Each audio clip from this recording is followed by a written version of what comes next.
part. And then the lower jaw as well. We don't do forward, yeah. Hi, I'm Adam Johansson, and we're at Odd Studio in Sydney, Marrickville. It's a creature effects and prosthetic company that services the film and television industry.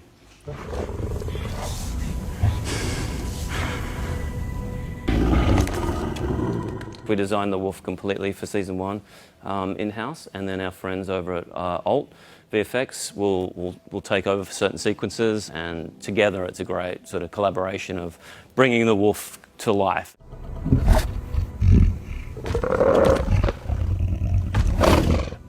Our good friend and creature performer Andrew Crawford, he probably suffers the most. We get him into things like this. He does really get put through the ringer. So his vision's often really impaired. It's usually really, really hot, and he's on all fours with, arm extensions, leg extensions. In this case, on Wolf Like Me Season 2, he's walking through a house, lots of core strength. So Andrew's one is for the wide stuff, the big gross body movements and the stalking and all this kind of thing, but there's nothing going on his face. Shots where it's really nice and tight and coming up to the car window or anything where we really want to see.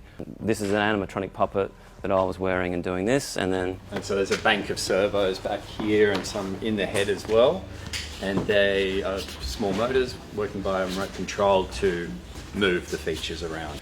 There's another version which is called Snappy, which is a stunt version of the head, and that's for the action sequences, like where we just want to get in close to attacking someone or coming at camera. It's just a soft kind of version of that head, so no one can get injured, and it's just, me puppeteering like that. Pretty old school, but pretty cool. Sort of lifelong obsession with movies and monsters and creatures. My first film was Babe, Pig in the City. This is from Farscape, Scorpius, the main villain. We have a Peter Cushing bust here. Damien and I met on a sci-fi show called Farscape, and it was awesome. We were just building aliens and monsters every week. And then in between a season of Farscape, which would be about 9 months of the year, we'd jump onto a project like Star Wars, Attack of the Clones, a couple of Matrix films, and then the industry sort of does a bit of this. So I did a little bit of that after a while, and then we formed Odd Studio after Revenge of the Sith, Star Wars, Episode 3. Generally though, it's grown, the crews have gotten bigger. The last few years have been really busy for us, sort of since Mad Max Fury Road. It's sort of, big projects like Alien Covenant and Thor, Love and Thunder. So all the wolf heads are silicon. And silicon is a material that over the years has replaced another material called foam latex. Silicon is nice and translucent, lets light in, and so it looks like skin. So we've got silicon and punched hair in through here, and there's some foam latex because it's lighter, silicon's quite heavy, and just some foam fabrication under there. The main structure through here is foam latex on the suit. So it's a bit lighter. There's things like acrylic teeth and nails. This is all pre-permed human hair at the front, and then it blends into the fur tech, which is a mix of yak and synthetic. We do like a blend. We take some of the fur tech fur into the face, and then the face into the fur tech.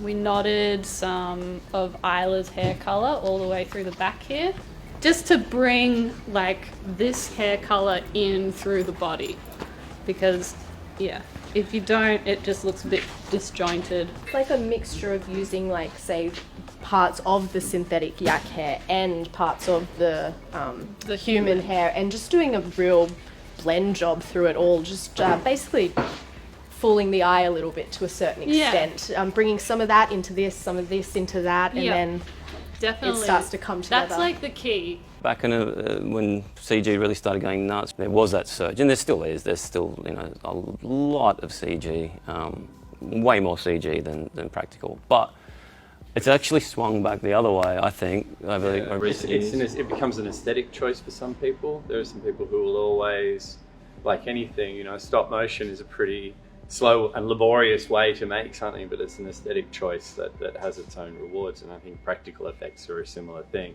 And like any approach to an effect or an illusion, the more toys you have to put towards it, if you just choose one trick, you've shortcutting yourself. You know, you're limiting yourself. There's a dream sequence in episode 1 of Mary having a nightmare of what the birthing might be. And the great thing is it's a nightmare, so almost anything can happen. And Abe Forsyth, the director, was kind of like, yeah, it'd be cool if it sort of just burst out of the tummy, and it's just this horrific version of a wolf. Abe's a huge Alien fan, so we thought it'd be great if the tummy just became almost like the alien egg hatching. So we created again this cable-controlled tummy that just bursts open, and there's lots of rigging, tubing here with cannons of blood spurting out. And this is a hand puppet, so literally just sitting behind and just bursting it out and screaming kind of thing. Now, if you are here today, it means that you are either family or you are chosen family. And one way or another, you have...